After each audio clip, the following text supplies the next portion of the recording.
celebrate the union of Daniel and Heather. The two of you stand here today because of the love you share for one another. Through your commitment to each other, may you grow and nurture love, a love that will make you both better people, give you joy in life, and courage to face life's responsibilities and challenges. I take the opportunity as the officiator to offer couples a little bit of advice. It's based on my own marriage of 38 years to the same woman, so some of it has worked for me. And I make 3 suggestions. The first is, enjoy the blessing it is to have someone to share life with, enjoy communicating with others. So you need to learn to communicate with each other if you haven't already, assuming you have. But this means that Heather, at the end of the day, when Daniel comes back from work or wherever he's been, you ask him how his day went, what kinds of things challenged him that day, and what kinds of things frustrated him that day. He'll tell you about his day, and you'll become part of it. And Daniel, you need to ask Heather how her day went, what kinds of things she did, and what things she enjoyed or frustrated her. And she'll tell you about her day. I found that some of the best advice I get is from my wife, who tells me what I should have done about her. But that way you become a part of one another's lives. It's been said that when we're married, our sorrows are divided and our joys are multiplied. And I found that to be the case. But there's a second part to communicating. And that is learning to when to keep your mouth shut. I try not to just look at the wife when I say that. But many things are better left unsaid or said at a different time when emotions are not high. So when my wife does something that bothers me, I generally wait till the next day to tell her what it was she did that frustrated me. That way I am not speaking in anger, and I've demonstrated my patience. My wife likes to wait 1 or 2 minutes before she tells me what I did wrong, but she's a spontaneous person. We've learned to live that way. The important thing to remember is the words we speak can never be recalled. And so we always want to only speak kind and encouraging words if at all possible.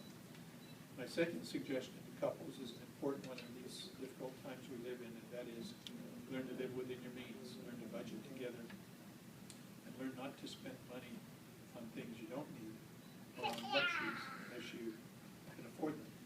I practiced law for 18 years and saw a lot of couples who had a lot of stress in their marriage because they had become overextended financially. And here in the court we see people every day who have learned to use credit cards but not learn to pay for them. So there's a few things that are worth going into debt for, such as a home or education or children sometimes.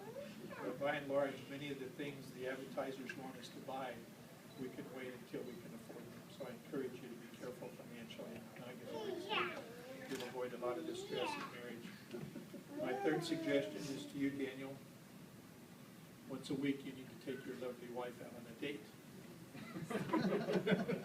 Now, my wife and I have tried to do that for 38 years. On Sunday night, we say which night is going to be our date.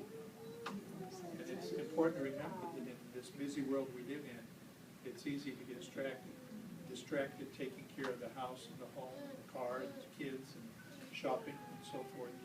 But if we're not careful, all of those things can push our relationship with our spouse to the back burner. And nothing in life will give you more happiness than good marriage. So I encourage you to remember to devote 1 night a week to the relationship. And that night, treating your wife as your sweetheart, and she's treating you as the most important man in the world, which to you she is. And if you do that, you'll have a good relationship. Together, you'll have a better chance of having a wonderful, happy marriage. So all of what I've just told you is free advice. So let's get on to why you paid me tonight.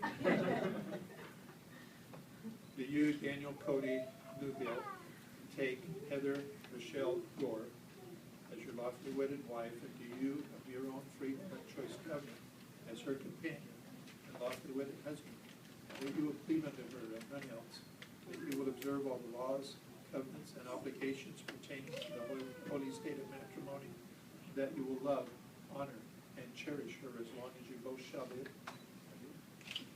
And you, Heather Rochelle Gore, take Daniel Cody Newville as your lawfully wedded husband, and you, of your own free will and choice covenant, as his companion and lawfully wedded wife, that you will cleave unto him and none else, observe all the laws, covenants, and obligations pertaining to the holy state of matrimony, and that you will love, honor, and cherish him as long as you both shall live.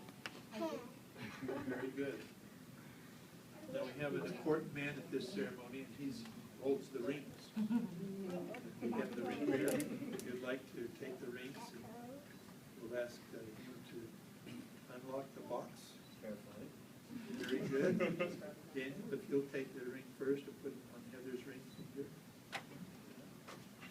And repeat after me as you do. I give you this ring as a symbol and constant reminder of my love and commitment to you. Very good. Now Heather, if you'll take the ring, place it on Daniel's finger, repeat after me. I give you this ring. I give you this ring As a simple and constant reminder. as a Simple and constant reminder. Of my love and commitment to you. Of my love and commitment to you. Very good. Is there anybody who objects to this wedding? Just old boyfriends and girlfriends? We didn't invite them. The kids, I hope Do you you object? Or are you happy? Don't want? Back in the break. They're happy. Inasmuch as you have both consented together in holy wedlock and have witnessed the same before this company, and have declared the same by joining your hands and your hearts, and by giving and receiving rings and vows, by virtue of the authority vested in me as a justice of the peace by the laws of the state of Arizona, it's my honor and privilege to pronounce you husband and wife. Congratulations. You raised the bride.